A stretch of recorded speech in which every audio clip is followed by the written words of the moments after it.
Hello everyone, I'm JG and welcome back to Music Forever, where today I'm going to be sharing with you guys my top 25 favorite albums of 2020. Overall, 2020 was a pretty great year as far as music goes. It seemed like every week we were getting some kind of great music, whether it be some great songs or great albums. There was just constantly great stuff coming out, and that was an especially good thing in 2020 of all years, given that everything else that seemed to happen in the year was just awful for reasons that, I really don't need to go over at this point. We all lived through the year. Let's not waste any further time explaining it and just doing a recap of what we all experienced. But yeah, 2020 was a really fantastic year, and that combined with the fact that the year itself was pretty garbage, I wanted to do something a little bit special here for this video. So for the first time in any of my top albums of the year list, I decided to do a top 25 instead of a top 20 just because, I heard so much great stuff this year, and I'm sure, given that 2021 still hasn't been all that great of a year either, I'm sure you guys, maybe need some good music to listen to. So I just want to give you guys as many recommendations as I can here in this video. And of course, that's not to say that these 25 are the only, great albums or, even just really good albums that I heard this year. There was some pretty tough cuts I had to make when making this video.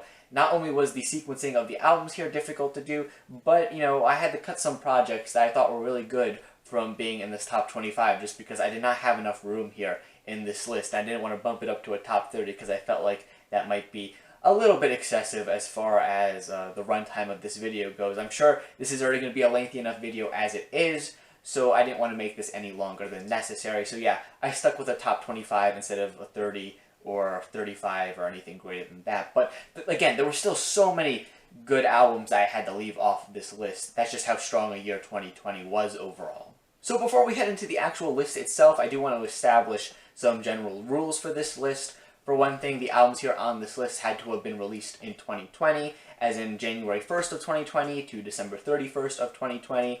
I know that seems like a bit of a redundant rule to say because, the video's best albums of 2020, but I know some people do their lists differently when it comes to what qualifies as being in each year for their list, but I just wanted to clarify that here.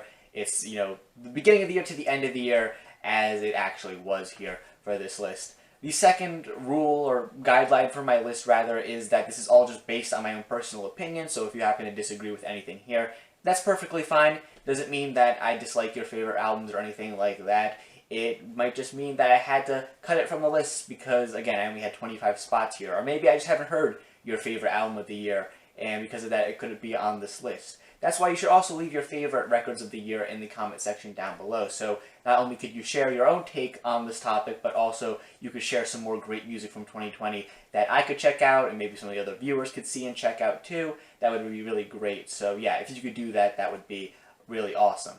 I think that really sums up all the general rules for this list. So with that said, let's get into the main part of the list itself, because I'm sure this is going to be a pretty lengthy list as it is. I'm going to be trying to go quickly through some of the earlier entries here on this list just so I have enough time to go into detail about some of the albums that appear higher on the list. But yeah, let's get started with my number 25 pick. This is an album that's not necessarily like reinventing the wheel for the genre that it's playing around with, but it's an album that I think really excels at what it's trying to do. And if you're looking for dark, moody trap music, then I don't really think there's a lot of albums out there better than this one. The production here on this thing is really excellent. Metro Boomin really brings his best to this project. He provides instrumentals that are dark, nocturnal, but at the same time very hard-hitting, and they also have an almost expensive, luxurious flair to them too. Additionally, these instrumentals pair up with 21's flows and inflections really nicely on this thing as well. These two artists just pair up perfectly here on this thing. They complement each other's styles really nicely, and they end up making one of the best trap records that I've heard in recent memory. I mean, again, it's not exactly reinventing the wheel when it comes to this style, but if you're looking for some dark, hard-hitting trap music, you really can't go wrong with this project. Country is a genre of music that I really don't talk about on this channel, mostly because it's a genre of music that I haven't really explored all that much, not really one that I've cared for all that much in the past either, but I did decide to check out this newest record from Jason Isbell and his band, the 400 Unit, just because I've heard him around as being one of the better names in country music currently, and I figured, what the heck, I was in the mood for something a bit more out of my comfort zone, and I'm happy I decided to check this thing out because this ended up being, of course, one of my favorite releases of the year. This is the kind of project that really appealed to me on all fronts. The instrumentals here on this thing are well performed and varied. You get a lot of variety here in the track list too, and the performances from Isbell himself when it comes to the vocals are really excellent on this thing too. The lyrics on this project, though, are probably one of the more standout moments here. You get a nice range of topics on this thing, from politically and socially aware tracks here to some more personal songs dealing with family, maybe dealing with past struggles that Isbell has dealt with. You get a lot of variety in the lyrics, but regardless of what each track is talking about, it always pairs up very nicely with the tone of the instrumental in question. The end result of all of these components is a really enjoyable album. The instrumentals here are really great, vocal performances are really solid, the lyrics are fantastic, the hooks here are catchy too. Yeah, Reunions is definitely a record that I'm going to be coming back to in the future, and it's one that you should certainly check out if you haven't done so. With their newest, Elder continue to demonstrate why they're one of the most enjoyable acts in modern metal. You know, while this is a step down in my opinion from their past 3 releases or so, it still ends up being a really enjoyable record in my opinion. It takes a lot of that progressive, psychedelic sound that was present on their last release that I really loved, but adds back in some of the heaviness and more riff-oriented structures that were present in some of the band's earlier material too, and the end result is a project that just ends up being really enjoyable. The instrumentals here on this thing are really tight, the vocal performances for the most part are pretty enjoyable too, and I love how every song here on this thing, while you don't get a ton of tracks here, you know, only 5 songs on this thing, each track is lengthy and each track has its own very distinct personality to it, and with each song on this thing it feels like you're getting enveloped into a brand new world to explore that this band is providing you. So yeah, overall, Omens was another fantastic release from these guys, and I'm excited to see what they do next. My next pick for the list comes from another one of the most interesting acts in modern metal. Liturgy is a group that has taken black metal and certainly pushed it into some very odd and experimental directions on previous releases, but here with their newest record, this is certainly their most out there project to date, to the point where just calling this an experimental black metal record doesn't really feel like you're doing this thing, you know, its due justice. Of course, black metal is still here in this thing, of course, it's still a very experimental project, but there's still so much other stuff going on in the instrumentals here of this thing that black metal simply feels like one of many components here, as opposed to maybe the glue holding everything together. In addition to all that black metal, you also get various styles of electronic music being worked into this thing. You have a lot of glitchy sounds across this thing, some industrial textures too. You have some jazzy influences on occasion here. You have trap influences even at certain points on this thing.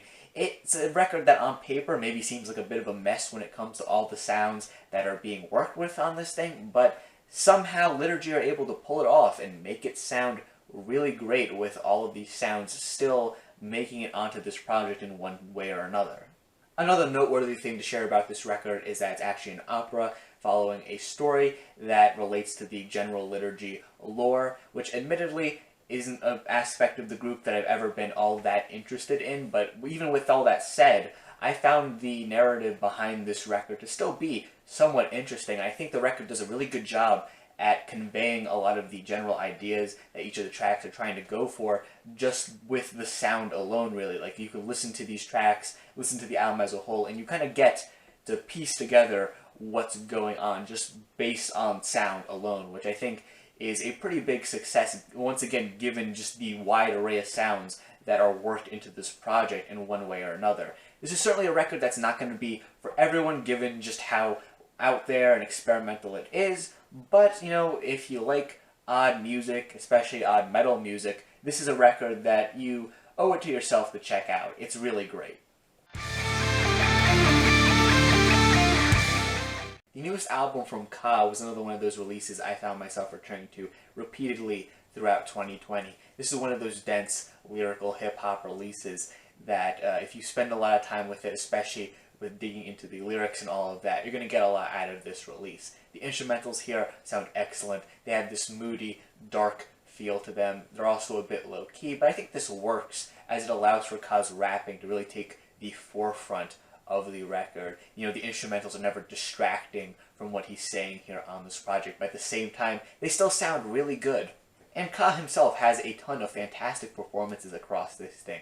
His rapping is excellent, his tone and inflection pairs up really excellently with the sound of a lot of these instrumentals, and the lyrics here are really great too, mostly talking about his own upbringing and his experiences within the black community, and kind of comparing these to various biblical stories, particularly those relating to the character of Cain. And of course, he goes into a lot of detail here. There's a ton to pick apart here in the lyrics, as I said before. I couldn't even get into the half of it in this short little segment here. But again, if you really like dense lyrical hip-hop, this is definitely a project that you need to check out because you will get so much out of this release. This is one of those records that I don't really think needs all that much introduction because at the very least, you probably heard a lot of these singles from this project as they were all pretty big songs this year.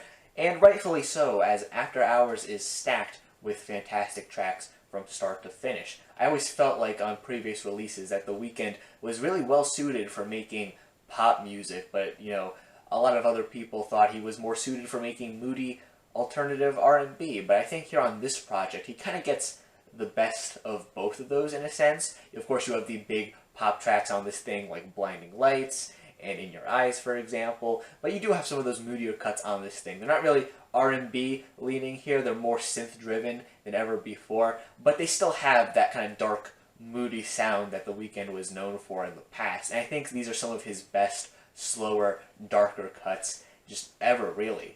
And at the end of the day, After Hours is really tied together by The Weeknd's really strong vocal performances across this thing. I mean, he's always been a great vocalist, but here on After Hours, I think he has some of his best performances in his entire career, too, and a lot of really catchy hooks as well. So yeah, After Hours was one of the biggest pop events of the year in the eyes of many people, and rightfully so in my opinion. I think this really deserved to be as big as it was this year, just because, you know, the quality here was just really high.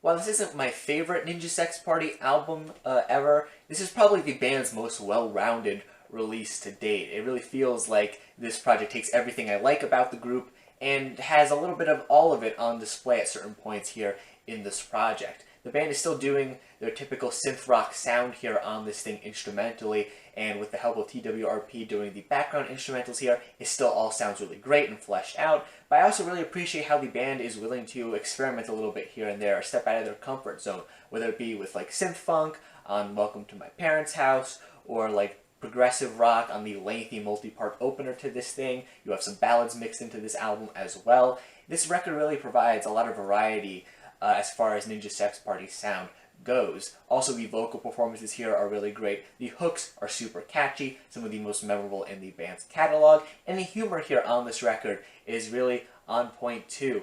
I feel like the band struck a really nice balance between having really fleshed out and well-developed instrumentals and song concepts here with, you know, having funny lyrics at the same time that never get to be too distracting from the instrumentals, and the instrumentals don't become like too distracting from the humor that's going on here. They pair up just really excellently here in a way that I don't think the band has been able to, you know, achieve before.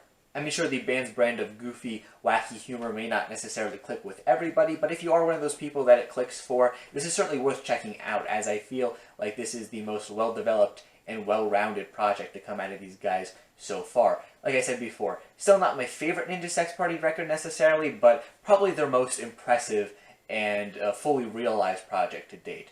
So yeah, check this thing out if it seems like the kind of thing for you. The newest from Arm & Hammer was another fantastic abstract hip-hop release from 2020. Both Billy Woods and Elucid here on this thing have fantastic chemistry with each other. Both of them bring some excellent flows to this thing, some great lyricism. All the features here on this project are really great too. And the production here really stands out as being interesting too, with its kind of hazy, fragmented feel to it. It's just really interesting, pairs up nicely with the flows of both MCs and their inflections as well. Overall, Shrines just ends up being a super interesting hip-hop release from this year. And if you like this kind of weird, off-kilter, abstract hip-hop, then this is a project that you definitely need to check out. The newest record from Amine is a project that appeals a lot to my own personal taste when it comes to like pop hip-hop releases. Just because I feel like on this record, Amine is taking a lot of different sounds and ideas and compacting them into a nice, tight package in a way that still feels cohesive. You know, across this thing, you'll get your pop rap tracks, you'll get more experimental cuts, you'll get hard-hitting tracks, more emotional deep cuts too. There's a lot of variety here, and the features certainly help add to this too. They're a pretty eclectic set of features, and each of them brings their A game to the tracks that they appear on, just further adding to the variety that you get here in the track list. Amine himself brings a lot of great performances to this thing too, whether it be some great rapping or some solid singing too. His performances are consistently enjoyable across this thing, as is the production here on the record, which is always colorful, always lively, and always pairs up really nicely with whatever style Amine is trying to go for on the tracks here on this project. So overall, Limbo just ends up being a super engaging record in my opinion. It's not a project that's necessarily like reinventing the wheel when it comes to this style of music, but it's just performed so well that it's just track after track of enjoyable music that you get here on this thing. And the fact that he's able to take a lot of different sounds and still make a record that sounds cohesive with it, that's pretty impressive. So yeah, if you're looking for some fun, enjoyable, but varied pop rap, check this out. The newest record from Crisis Sigil is a project that takes a lot of what I enjoyed in the project's debut EP from 2019 and expands on it in really interesting ways. It keeps a lot of the same straightforward aggression and heaviness that was present in that debut EP, but this project also mixes in a few new elements here and there to keep things interesting, whether it be some of those industrial textures that pop up on this thing every so often, or some of the clean singing that pops up on this thing sparsely, or even just the general sound of this thing being a bit rougher compared to that EP. It just further adds to the very chaotic nature of this release. And the lyrics that are on this thing are fantastic too, tackling the topic of small towns, of course, as the title of the record suggests. And while you might have a difficult time understanding the lyrics when listening to this thing because of the harsh vocal deliveries, I highly recommend that you read along to the lyrics while you listen to this record, because it's going to help you get the full experience of what this album is trying to give you. And of course, that's probably what you want to get out of this thing. So yeah, Small Towns is some really excellent, straightforward to the point grindcore. This is one of the shortest releases on this list, not even reaching 15 minutes in length, but it still feels like a full, enjoyable experience despite its really short runtime. So yeah, if you're looking for some grindcore, check this out. This was a really great atmospheric black metal split from this year. Both artists on this thing really brought their A game to this project and delivered some really fantastic material. On an Ashochwan side of this thing, the band delivers a few great cuts, some really interesting atmospheric black metal that has a few twists and turns in it that make things a little bit interesting. You have some moments that are, purely acoustic with the instrumentation. You have some doomier sounding moments too. Just a good amount of variety packed into their half of this thing that makes for some really interesting black metal material. And on the Panopticon side of things, you just get one lengthy track, but as I said in my best songs list where this song happened to appear, this is a fantastic song, one of the best that Panopticon has put out to date. A really emotional track that also is able to capture the full scope of what makes Panopticon a really interesting act in black metal currently. You really get the full force of this artist just on this one song. I won't go into it in more detail here because, like I said, talked about it in my best songs of the year list. Definitely check that out if you want to hear my further thoughts on this track. But yeah, overall, this split was just a really pleasant collection of atmospheric black metal songs. Both artists, as I said before, really brought their best to this thing and delivered some super memorable material. This is the third year in a row now where TWRP have made my best albums of the year list, and with good reason. These guys seem to be incapable of dropping a bad project, and with Over the Top, their newest release, they continue to put out some more fantastic synth funk and synth rock music. I love how this record takes a lot of what made the group great on previous releases and continues to refine it even more, while also introducing a few new ideas into this thing as well. For example, you have tracks like Black Swan on this thing, which sees the group taking their typical sound and pushing it into this more adventurous, daring, progressive, synth-funk-like sound that I could easily see the group doing even more of in the future, and I kind of hope that they do that at some point a bit more in the future, because that was a really cool sound. You have some really neat instrumentals here on this thing. Some of the catchiest hooks in the band's entire discography pops up on this thing as well. The features on this thing add a ton of personality to the track that they appear on too. Overall, this is just another really solid collection of songs from TWRP, and from start to finish, I found myself enamored with this thing, much like I have with pretty much everything that this group has dropped so far. So yeah, if for whatever reason you're still not listening to TWRP, you need to change that as soon as possible, because these guys dropped nothing but quality, and their newest was no exception to that. The title for the newest record from Debbie McCallion's Girls' Rituals project is probably one of the bigger lies in an album title released in 2020, because overall this album is actually quite amazing. It's a great little indie pop record that has a ton of personality packed into it. I love the instrumentals here on this thing. I love how varied they are, and I love the fact that they occasionally have like this anxious, glitchy feel to them too. And I also feel like the vocals on this project do a really great job at pairing up with the instrumentals here on this thing, as they too also have this sense of unease and nervousness to them that just fits the tone of the instrumentals really nicely. But at the very same time, the vocals are also used on this thing to deliver some very catchy hooks, some very memorable moments on this thing. And through that, you really just remember that at the end of the day, this record is a pop record, one that certainly has its fair share of oddities and little bits of weirdness that don't quite make it the most accessible thing in the world, but it is a pop record through and through, and the structure of a lot of these tracks really backs that up. Combine all I've said already with some really creative lyrics too, and you just end up getting a really fantastic indie pop release that, if for whatever reason it's swept under your radar, maybe change that and check this out, because I guarantee you that if you're into this kind of music, you won't be disappointed.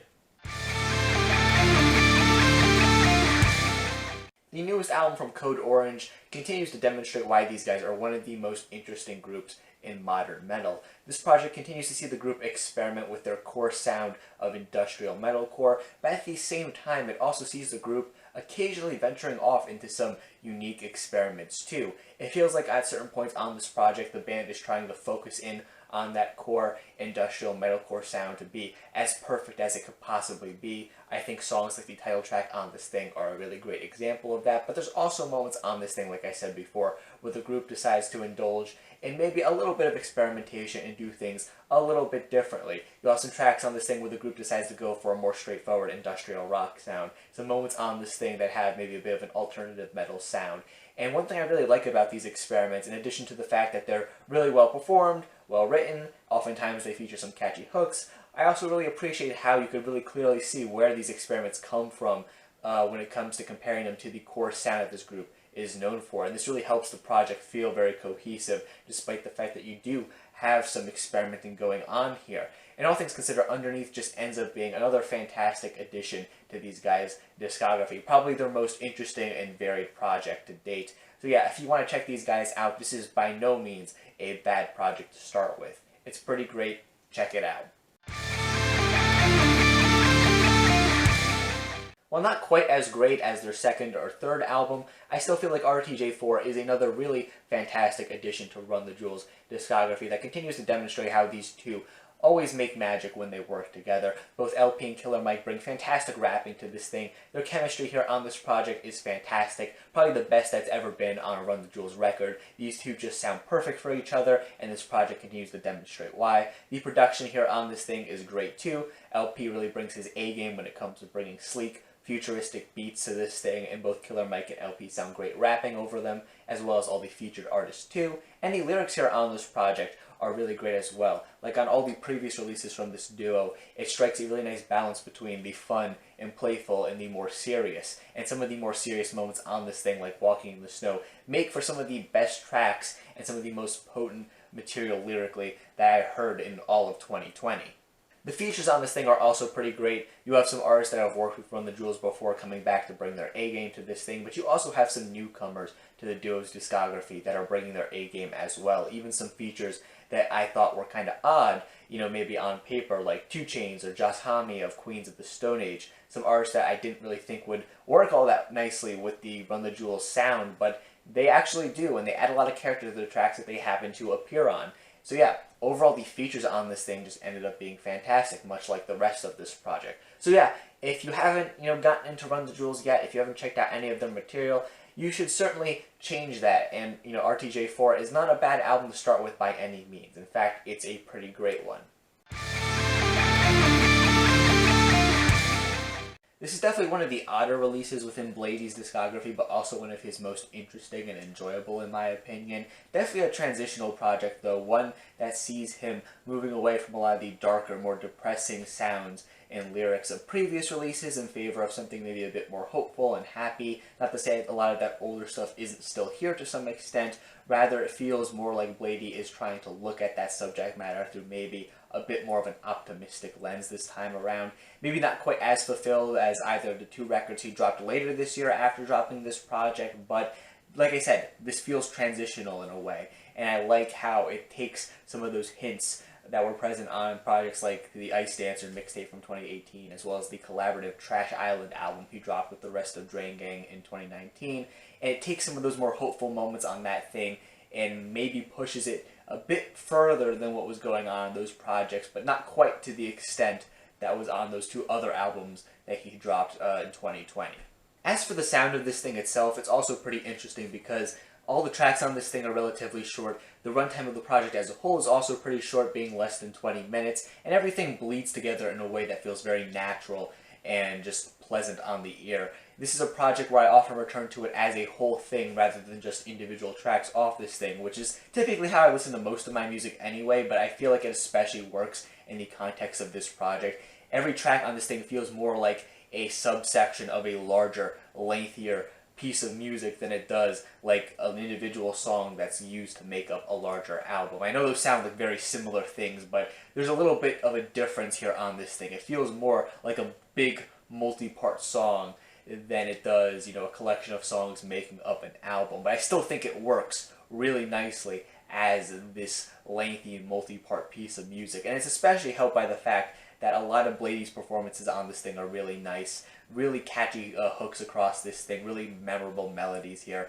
on this thing as well. A lot of the production on this thing sounds good too, and this kind of crude, optimistic kind of way. It has this kind of carefree playfulness to it that I really like, and that I think pairs up nicely with a lot of Blady's subject matter on this thing. Very simplistic, very to the point, but it really works with Blady's delivery, and like I said before, with the lyrics and themes here on this thing. It really just helps tie this thing together to make a nice, cohesive listen. Like I said before, Exeter is a pretty odd project, all things considered, even within the context of Blady's discography, which is certainly filled with some odd projects. This feels like one that might even be alienating to fans of his music already, but it's one that I think is worth giving a chance to, and one worth really examining, because I think there's a lot that you can get from this record, even if it's one of the shorter releases on this list. So yeah, check this out if it seems like something that you might be into. This is Rook's second appearance on this list following the Crisis Sigil record that I talked about earlier, and this is a completely different sort of project though. It makes sense for them to be released under different names, whereas that was a quick, intense grindcore project. This is more of an industrial-tinged indie pop record, but it's still one that's really fantastic, and one that just had me returning through it constantly throughout the year. The instrumentals here on this thing are really great, really textured. Like I said before, they have a bit of an industrial tone to them that I really like. And I like how they also have a good variety when it comes to the intensity of the instrumentals here too. You have some moments on this thing that are a bit quieter, and some occasional moments where things get to be a bit heavier too. Not quite as heavy as anything from that Crisis Sigil record, but still pretty heavy, and especially when compared to some of the quieter moments on this thing, you get some really interesting dynamics here on this record, some really nice crests and valleys when it comes to the intensity of the music here. And Rook's vocals here on this thing do a really great job at pairing up with a lot of these instrumentals too. She's able to pull off those more intimate quiet moments, but she's also able to pull off some really fantastic aggressive vocals on this thing too, that really make some of those heavier moments on this thing hit as hard as they need to. Tie that all together with some really fantastic lyrics, and you overall have just a fantastic release. Even though this thing runs a little over an hour, it's one that's certainly worth the lengthy runtime, as I feel like every track here on this thing serves a nice purpose, and every track on this thing just overall sounds great too. If you haven't checked this project out yet, and you tend to like some noisy, industrial-tinged indie pop, give this thing a listen, because you are really going to enjoy what this album's going to have to offer you. Generally speaking, the Gorillaz' comeback prior to the release of this record was one that wasn't received the most warmly. I can kind of understand why, despite thinking that the Now Now was actually a pretty great record, and that Humans, despite having many flaws, was probably more enjoyable than it wasn't. Honestly, though, I can understand, like I said before, where people were coming from with their complaints, because despite me enjoying those records to varying extents, they didn't really feel as great as the highs that were reached on projects like Demon Days and Plastic Beach, and they didn't really have that focus and that genre fusion that was present on those projects, at least, you know, in the case of Humans, not to the point where it didn't feel like those genre fusions and features were overtaking the record. But here on this newest release from the group, that's not the case whatsoever. The band feels like they've reached the height of projects like Plastic Beach and Demon Days once again here on this thing. It feels like they're back in peak form here when it comes to their own performances, as well as that genre fusion that I mentioned before, and getting various artists from various different styles of music and pairing them up on tracks, teaming up with the core band to make music that is super unique and unlike anything else that you can get anywhere else in music. You get a nice variety of sounds on this thing, ranging from synth pop, various styles of hip hop, rock music, electronic music, R&B. All of it is packed here into this project, and despite this, the project never feels unfocused or anything along those lines. It all flows together very nicely. Fortunately, all the featured artists on this thing really bring their A game as well, and you get lots of interesting pairings here on this project, whether it be some of these artists just pairing up with the Gorillaz themselves, or maybe taking some artists and pairing them up with each other, and then the Gorillaz too at the same time. Like, there's a track on this thing where you have Elton John and Black teaming up with the Gorillaz. A trio of artists that, you know, maybe two at a time could work in my opinion, but all three together would be kind of interesting. Maybe not the best idea, but it works out really nicely here on this project. It, once again, like I said, recaptures that genre fusion magic that was present on some of the previous releases from this group. Though it's important to note that this album wouldn't work nearly as good as it does without the core band providing strong performances on this thing. Unlike a project like Humans, where I feel like the core band was barely there, that's not the case at all here on this project. The core band is very noticeable on this thing, and they bring their A game to the table too. The instrumentals here are fantastic. The vocal performances from 2D are great as well. Lots of really catchy hooks. And yeah, he's really present on this thing as well, which is something I also just really adore about this project. So all things considered, this is basically the Gorillaz record that I've been waiting quite a long time for when it comes to the style of this thing. And I'm just happy that the group was able to deliver finally, because again, I liked their previous two releases more than a lot of people did, but they didn't quite scratch the same itch that projects like Plastic Beach and Demon Days did. And I'm just happy to get another project like this from the group, and hopefully we'll get more in the future. So yeah, check this out.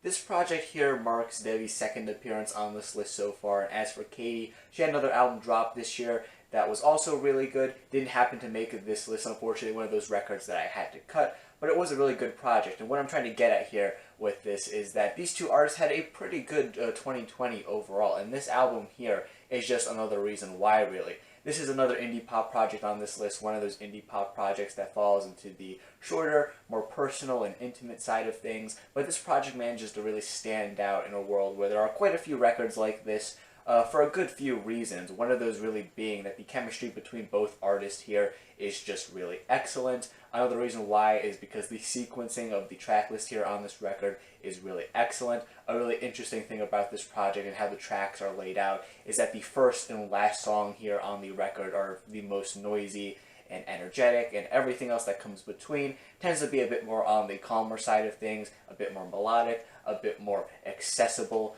if you will. It's a really interesting flow to this record that I just found really interesting and engaging, and finally, the last reason why I think this record manages to stand out so much, and probably the most obvious reason why, is just because the performances on this thing are just really fantastic.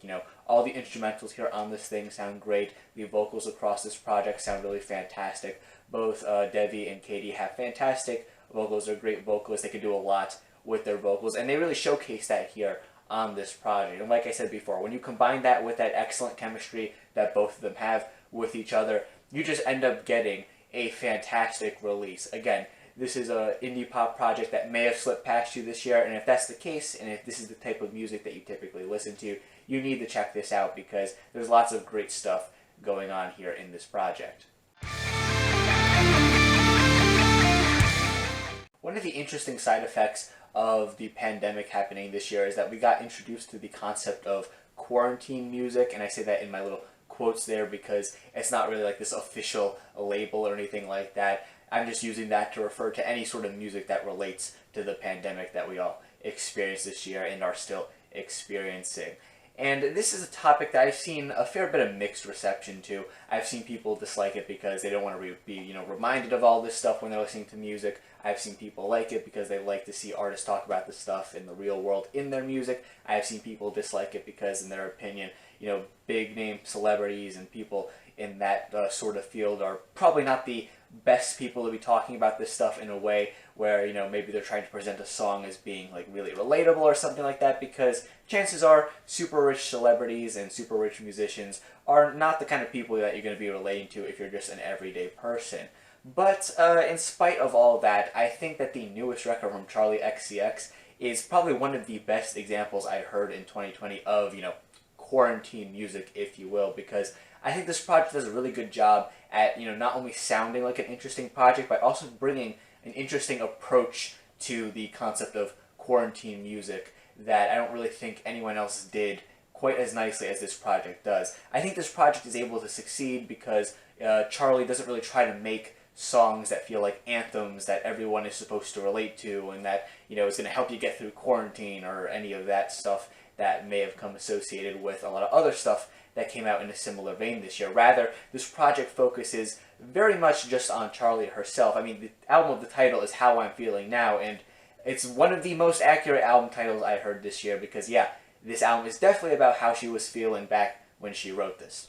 For the most part on this record, Charli's really focusing on herself and her own relationships with other people and how they've been affected by the pandemic. And I think that's a really good start at making this project feel very personal and intimate as opposed to trying to appeal to a lot of people. And I think she gets some really interesting ideas out of this too. Like, there's a track on this thing that serves as like a sequel song to the song Click off her last record, a song that was originally about, her group of friends, her peers, and just kind of like being happy about, having each other around and being all braggadocious and all of that. But this version of the song, this newer sequel track, is about missing those people. It's about being sad that they're not there anymore because of the pandemic. It's a really interesting twist on an already existing song of hers, and I just thought that was a really cool take on the subject that could only really come out of an album like this and the conditions that it was made in. So overall, I think Charli's approach to quarantine music on this thing is probably the best one I heard this year, just because, again, I think focusing on herself is really the best option here, because making songs that are going to appeal to a ton of people, probably not going to happen just because that's a really hard thing to pull off, whereas writing music purely about yourself, well, that's, much easier. Not necessarily easy, still a lot of work goes into it, but easier. The instrumentals here on this project are also really interesting too. Probably just as interesting as the concept here on this thing, because the instrumentals here still have that very energetic electropop sound that Charli's been known for over the past few years, but it also has this rougher edge to it at the same time. It's not quite, as sleek or shiny sounding as like her last record, for example, or any of the things that came out before that. It's a little bit more intimate and personal sounding, It's not rough to the point of being like industrial music or anything like that, but it does have this noisier edge to it, unlike anything else that she's put out before. And I think it gives this record just a little bit more personality too, and I think this sound, like I said, it gives this record this more intimate, personal feel, which works with the concept of the project because, like I said before, it's a record all about her and how she's feeling. So the two ideas, they just link up and it's perfect. Charlie also brings a lot of really fantastic vocal performances to this thing too, some really catchy hooks as well, and all things considered, How I'm Feeling Now just ends up being one of my favorite pop records of the year. You know, you got fantastic instrumentals here that are also really unique, fantastic vocal performances, a really interesting concept. Even if you're not completely on board with the concept of quarantine music, I'd recommend giving this album a chance because, like I said, it's something a little bit different in this field, and you still might end up enjoying it. And yeah, with an album like this under her belt, as well as a lot of her previous releases over the past few years, Charlie's quickly growing into one of my favorite pop stars right now, and I'm excited to see what she does next. Check this out. The newest album from Rina Sawayama is another record on my list that is just an incredibly fantastic pop release from this year. This is one of those records that just takes so many different sounds and ideas and pulls them all together into one project, but in a way that still somehow feels cohesive, coherent, and just really focused too. And it especially helps that Rina performs every single style on this thing that she tries out just so excellently. It doesn't really feel like there's anything that she's uncomfortable with that she's just trying to toy around with here on this thing. It seems like she has mastery over every topic she decides to tackle here on this thing when it comes to the different sounds and genres she's experimenting with. You have tracks on this thing that are 2000s leading pop tunes, some that are very upbeat and bubbly and happy. You have moments on this thing that are a bit slower, a bit sadder, maybe a bit more introspective. You have moments here that are just like full-blown arena rock tracks. You even have like a nu metal song on this thing. All of these ideas, maybe on paper, don't seem like a great thing when it comes to, you know, pulling them all together for a single album, but somehow with the sequencing of the tracks here and the quality of the performances on this thing, Sawayama just works despite having so much stuff going on in it. I think this project is able to work as well as it does because regardless of which style every track on this thing is going for, Rina's vocals on this thing are just fantastic. She's got some really strong performances across this thing. She's able to pull off a lot of really catchy and memorable hooks on this thing too, on all of these tracks, regardless of which style she's going for. The hook work on this thing is just excellent. And the lyrics here on this project are really fantastic too.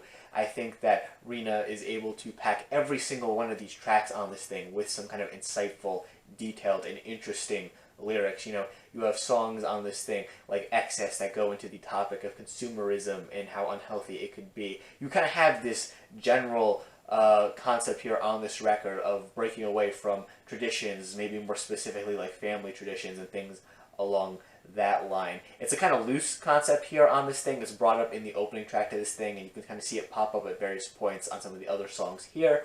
But like I said, it's not this super big concrete concept album or anything like that. It's more of this loose topic, if you will, but I think it still manages to work really nicely because she's able to bring a lot of really interesting commentary to this topic. And like I said before, every individual track on this thing is really focused. Every individual track here has some really great lyrics to go along with it.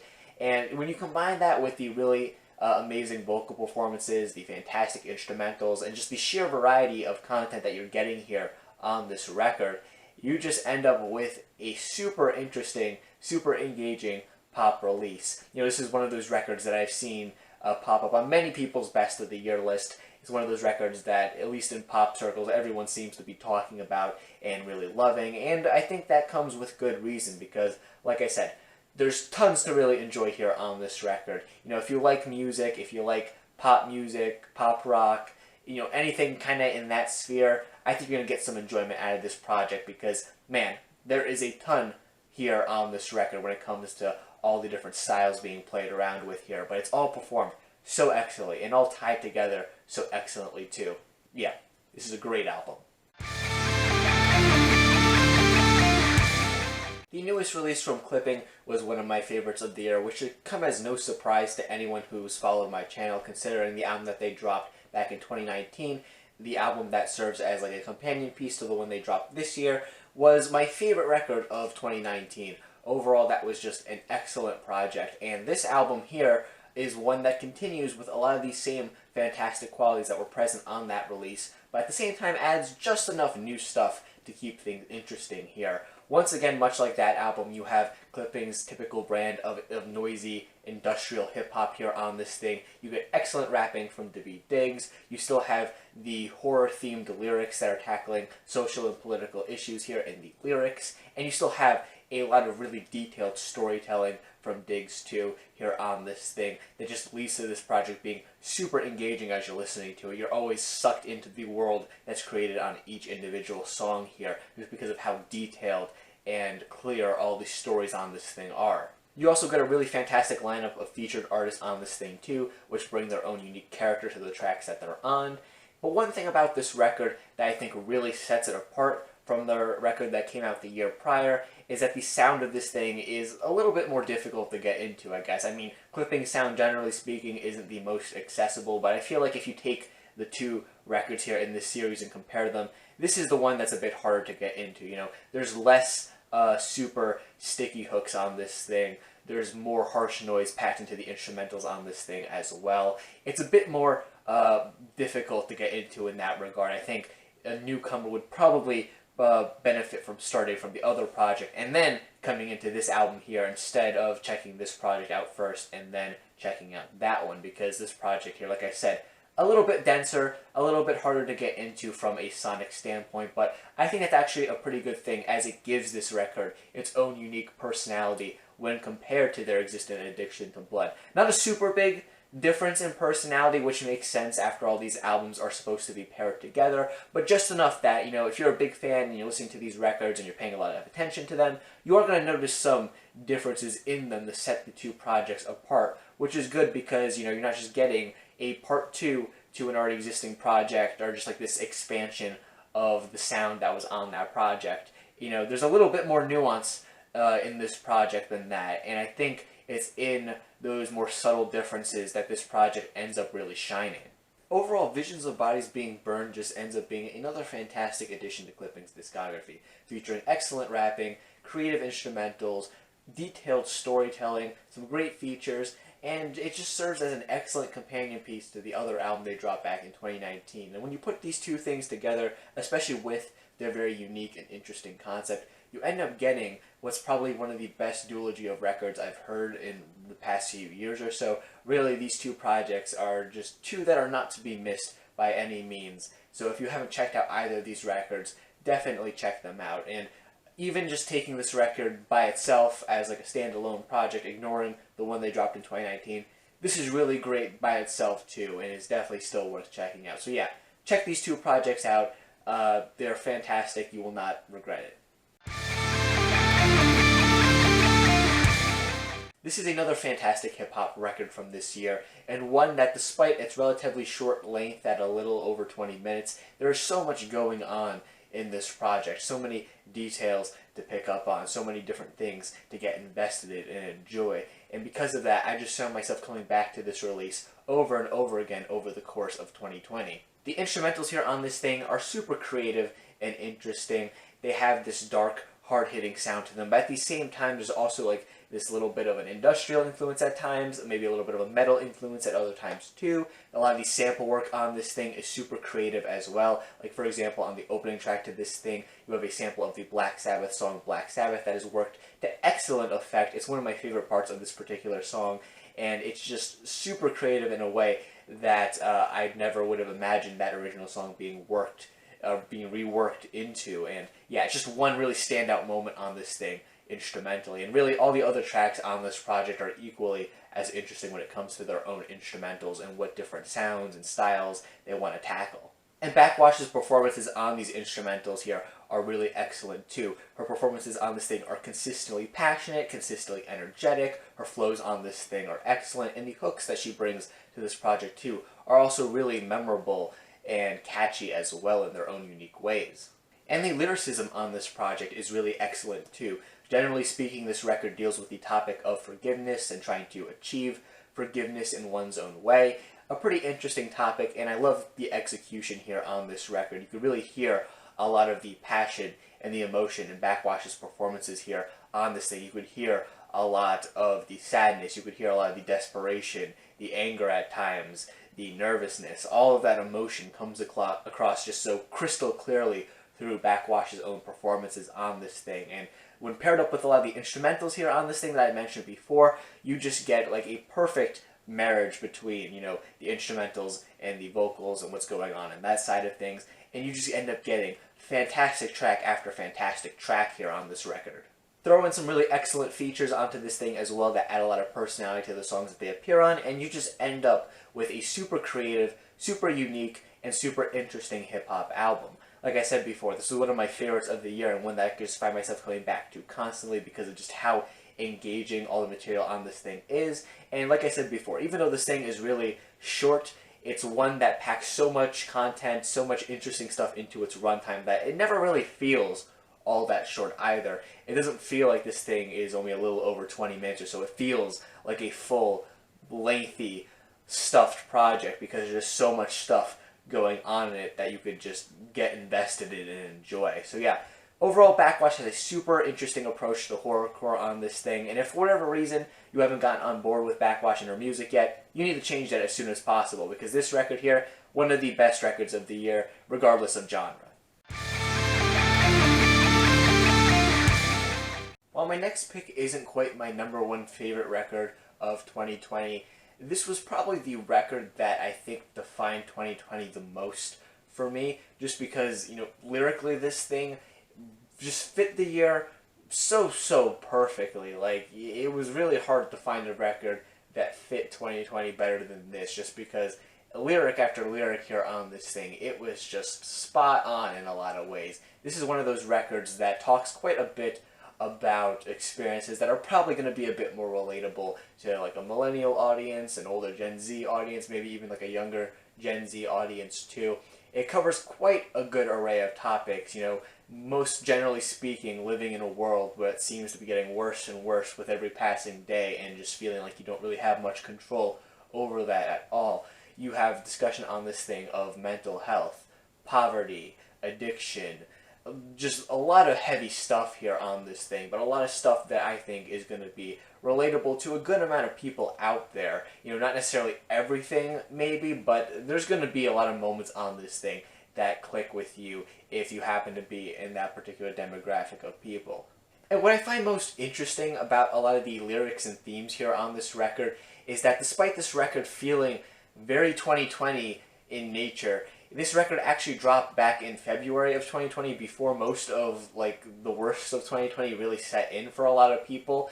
And I think in a lot of ways this really just proves how a lot of the problems that we've dealt with in 2020 and are now dealing with still in 2021 are problems that have existed for quite a while now, and maybe the events of 2020 really just brought them to the forefront of our minds more frequently, but they still did exist. And here on this record, Spanish love songs were writing about a lot of this stuff before it was on the minds of a lot of people in 2020. And I just find that to be really interesting. I mean, it doesn't really change my perception of the music itself, but I just find that to be a really interesting idea that these guys were just ahead of the curve, but in the way that they just dropped this thing literally weeks before everything kind of went to crap. And yeah, this thing just became so ingrained in my 2020 because of it, because it just felt like 2020, this record. The pain, the anguish, the feeling that everything is just getting worse and there's just no sign of it getting better at all.